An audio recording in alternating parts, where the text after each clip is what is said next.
デバイスの修理が必要ですか？無料診断を提供しています。ご自宅まで集荷、配達いたします。電話や移動は不要です。修理前にお見積もりをお送りし、承認いただいた場合のみ作業を進めます。簡単、透明、そしてプロフェッショナル。リンクは説明欄にあります。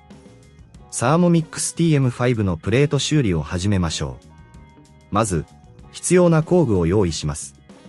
プラスドライバー、六角レンチ、そして柔らかい布が必要です。これらを準備したら、デバイスを安全な場所に置いて作業を始めます。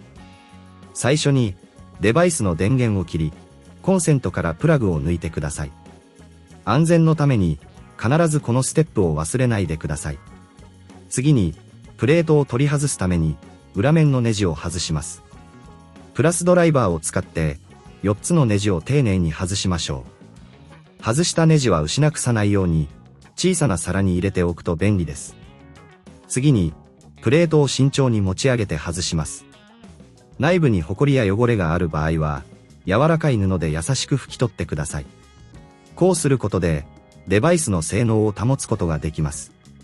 もし、内部の掃除が難しいと感じる場合は、義務のない専門診断サービスを提供していることを覚えておいてください。プレートの状態を確認したら、必要に応じて新しいプレートに交換します。新しいプレートを取り付ける際は、正しい位置にしっかりと置き、再度ネジで固定します。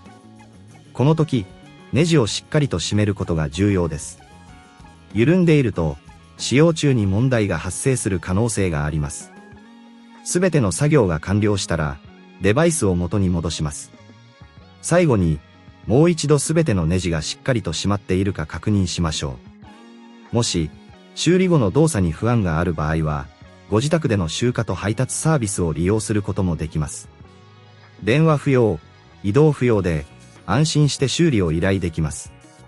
これでThermomix TM5 のプレート修理は完了です。修理前の見積もり提供を行っているので、気軽にお問い合わせください。デバイスの修理が必要ですか？無料診断を提供しています。ご自宅まで集荷、配達いたします。電話や移動は不要です。修理前にお見積もりをお送りし、承認いただいた場合のみ作業を進めます。簡単、透明、そしてプロフェッショナル。リンクは説明欄にあります。